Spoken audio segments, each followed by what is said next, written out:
Dari Ibnu Mas'ud radhiyallahu anhu bahwa ia berkata, ketika ajal Rasulullah shallallahu alaihi wasallam sudah dekat, Baginda mengumpulkan kami di rumah Siti Aisyah radhiyallahu anha.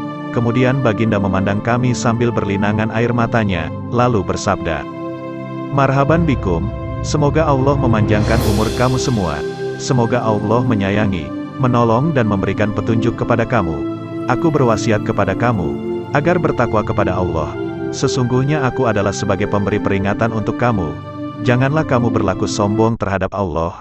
Allah berfirman, kebahagiaan dan kenikmatan di akhirat kami jadikan untuk orang-orang yang tidak ingin menyombongkan dirinya dan membuat kerosakan di muka bumi, dan kesudahan surga itu bagi orang-orang yang bertakwa."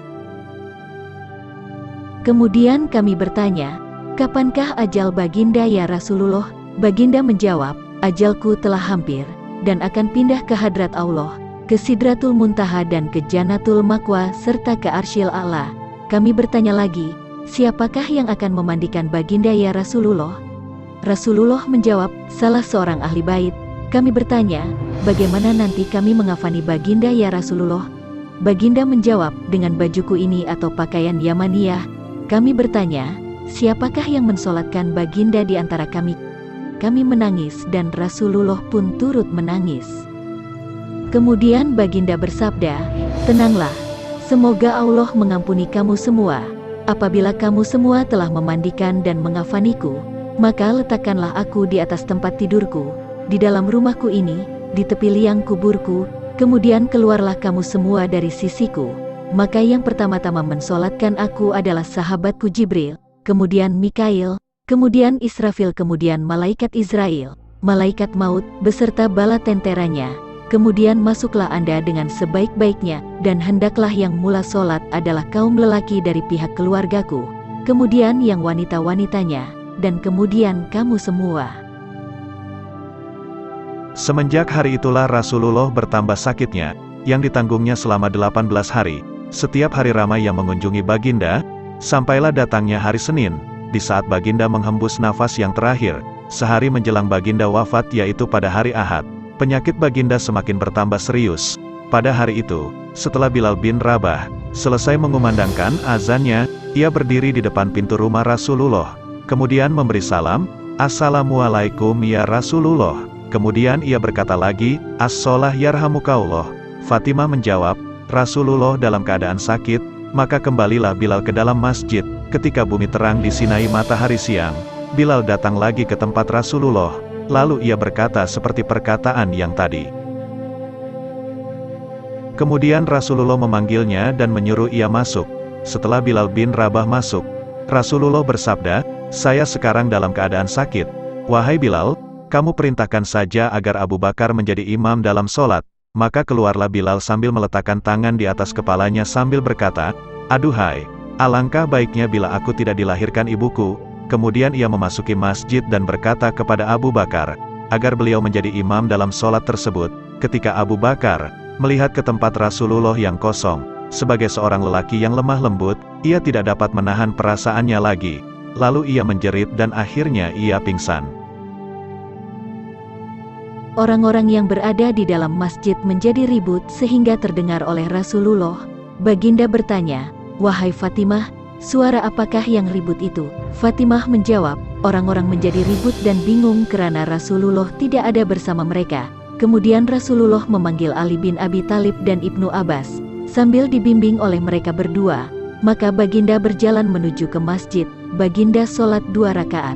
Setelah itu Baginda melihat kepada orang ramai dan bersabda, "Ya ma'asyiral muslimin, kamu semua berada dalam pemeliharaan dan perlindungan Allah. Sesungguhnya Dia adalah penggantiku atas kamu semua setelah aku tiada.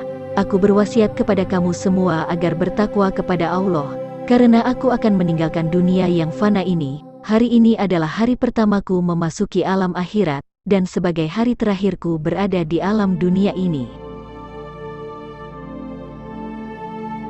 Malaikat maut datang bertamu pada hari esoknya, yaitu pada hari Senin. Allah mewahyukan kepada malaikat maut supaya ia turun menemui Rasulullah dengan berpakaian sebaik-baiknya, dan Allah menyuruh kepada malaikat maut mencabut nyawa Rasulullah dengan lemah lembut. Seandainya Rasulullah menyuruhnya masuk, maka ia dibolehkan masuk, namun jika Rasulullah tidak mengizinkannya, ia tidak boleh masuk, dan hendaklah ia kembali. Putrinya Fatimah, siapakah yang ada di muka pintu itu? Fatimah menjawab, seorang lelaki memanggil ayah. Saya katakan kepadanya bahwa ayahanda dalam keadaan sakit.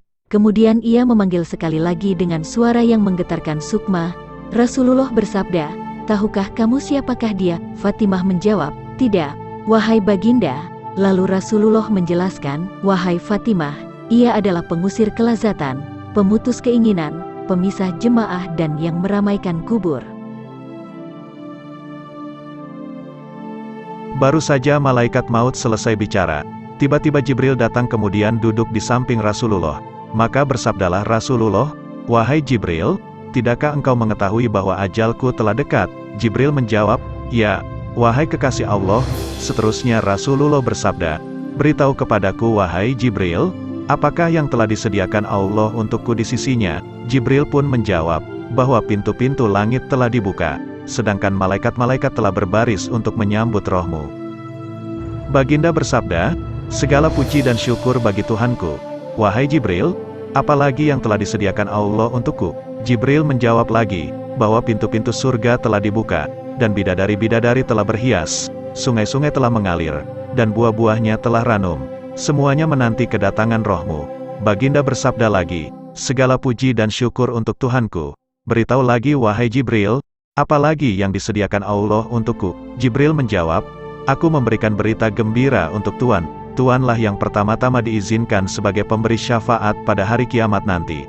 Kemudian Rasulullah bersabda, segala puji dan syukur, aku panjatkan untuk Tuhanku.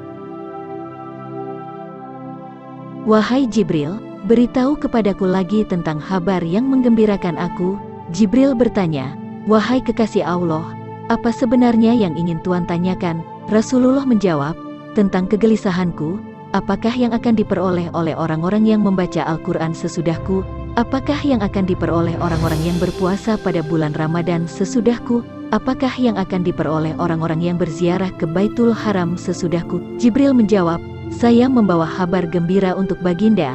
Sesungguhnya Allah telah berfirman, aku telah mengharamkan surga bagi semua nabi dan umat, sampai engkau dan umatmu memasukinya terlebih dahulu. Maka berkatalah Rasulullah, sekarang, tenanglah hati dan perasaanku. Wahai malaikat maut, dekatlah kepadaku. Lalu malaikat maut pun berada dekat Rasulullah. Ali bertanya, wahai Rasulullah, siapakah yang akan memandikan baginda dan siapakah yang akan mengafaninya? Rasulullah menjawab, adapun yang memandikan aku adalah engkau wahai Ali. Sedangkan Ibnu Abbas menyiramkan airnya dan Jibril akan membawa hanut, minyak wangi dari dalam surga. Kemudian malaikat maut pun mulai mencabut nyawa Rasulullah. Ketika roh baginda sampai di pusat perut, baginda berkata, wahai Jibril, alangkah pedihnya maut. Mendengar ucapan Rasulullah itu, Jibril memalingkan mukanya. Lalu Rasulullah bertanya, wahai Jibril, apakah engkau tidak suka memandang mukaku? Jibril menjawab, wahai kekasih Allah, siapakah yang sanggup melihat muka baginda? Sedangkan baginda sedang merasakan sakitnya maut. Akhirnya roh yang mulia itu pun meninggalkan jasad Rasulullah.